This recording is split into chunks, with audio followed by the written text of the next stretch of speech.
احکام الہی میں رد و بدل۔ ابن جریر نے اس آیت کی تفسیر میں نقل کیا ہے کہ یہودی رئیس اپنے علماء کو اس لیے رشوتیں دیتے تھے کہ حضرت صلی اللہ علیہ وآلہ وسلم کے جو اوصاف تورات میں ہیں وہ عام لوگوں کو نہ بتائیں، لیکن قرآن پاک کے نظم سے یہ معلوم ہوتا ہے کہ وہ احکام الہی میں عام طور سے رد و بدل کیا کرتے تھے اور اس کے ذریعے سے دنیا کی دولت کماتے تھے۔ چنانچہ سورہ مائدہ میں ان کی اس حرام خوری کا ذکر 2 دفعہ آیا ہے۔ فرمایا وَتَرَى كَثِيرًا مِّنْهُمْ يُسَارِعُونَ فِي الْإِثْمِ وَالْعُدْوَانِ وَأَكْلِهِمُ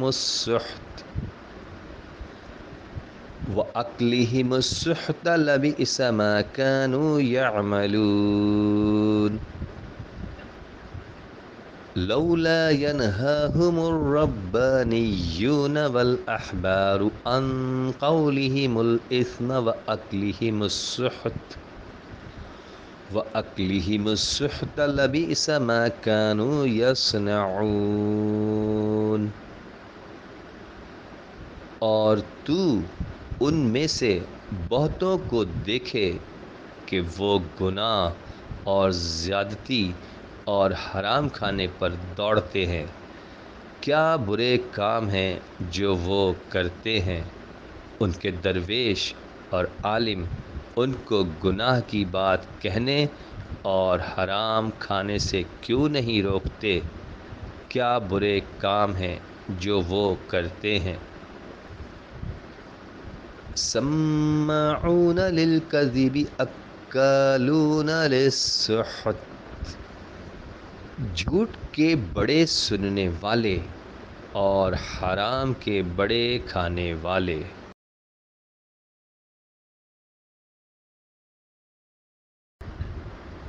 رشوت باعث لعنت۔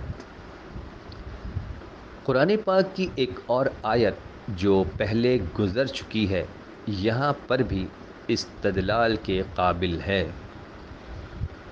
وَلَا تَأْكُلُوا أَمْوَالَكُمْ بَيْنَكُمْ بِالْبَاطِلِ وَتُدْلُوا بِهَا إِلَى الْحُكَّامِ لِتَأْكُلُوا فَرِيقًا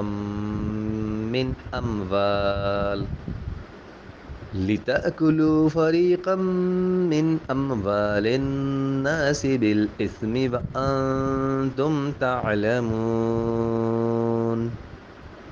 اور آپس میں ایک دوسرے کا مال ناجائز طریقے سے مت کھاؤ اور نہ مال کو حاکموں تک پہنچاؤ تاکہ لوگوں کے مال کا کچھ حصہ گناہ سے کھا جاؤ اور تم جان رہے ہو۔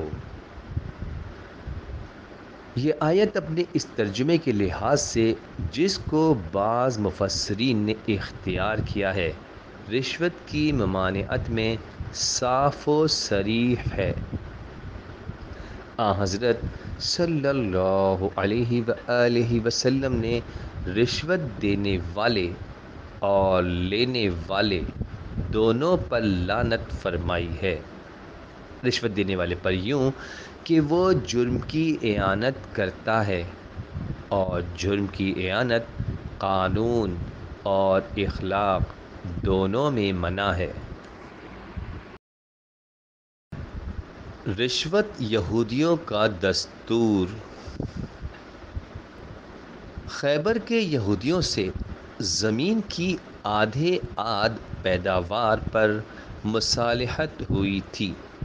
جب پیداوار کی تقسیم کا وقت آتا تو حضرت صلی اللہ علیہ وآلہ وسلم حضرت عبداللہ رضی اللہ تعالی عنہ بن رواحہ صحابی کو بھیجتے۔ وہ ایمانداری سے پیداوار کے 2 حصے کر دیتے تھے اور کہہ دیتے کہ ان 2 میں سے جو چاہو لے لو۔ یہودیوں نے اپنے دستور کے مطابق ان کو بھی رشوت دینی چاہیے۔ آپس میں چندہ کر کے اپنی عورتوں کے کچھ زیور اکٹھے کیے اور کہا کہ یہ قبول کرو اور اس کے بدلے تقسیم میں ہمارا حصہ بڑھا دو۔ یہ سن کر حضرت ابن رواحہ رضی اللہ تعالی عنہ نے فرمایا، اے یہودیوں، اللہ کی قسم تم اللہ کی ساری مخلوق میں مجھے مبغوض ہو، لیکن یہ مجھے تم پر ظلم کرنے پر آمادہ نہیں کر سکتا، اور جو تم نے مجھے رشوت پیش کی ہے وہ حرام ہے، ہم مسلمان اس کو نہیں کھاتے۔ ہدیے اور تحفے کی ممانعت۔ یہودیوں نے ان کی یہ تقریر سن کر کہا، یہی وہ انصاف ہے جس سے آسمان اور زمین قائم ہیں۔ اس لیے حضرت صلی اللہ علیہ وآلہ وسلم نے عمال کو رعایا سے ہدیہ اور تحفہ قبول کرنے کی ممانعت فرمائی۔ ایک دفعہ ایک عامل نے آ کر کہا، یہ صدقے کا مال ہے اور یہ مجھے ہدیہ ملا ہے۔ یہ سن کر حضرت صلی اللہ علیہ وآلہ وسلم نے ممبر پر کھڑے ہو کر تقریر کی، حمد و ثنا کے بعد فرمایا،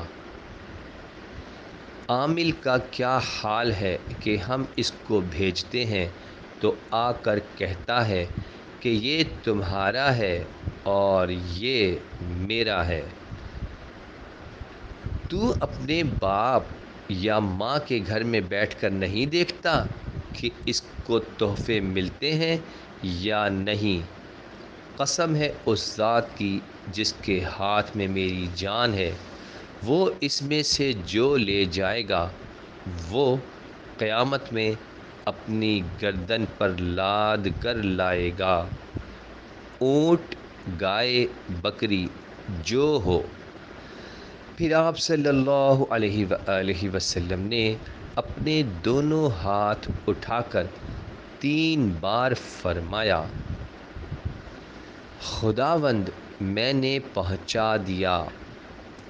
اس تقریر میں آپ صلی اللہ علیہ وآلہ وسلم نے جو فرمایا وہ غلول والی آیت کی تفسیر ہے۔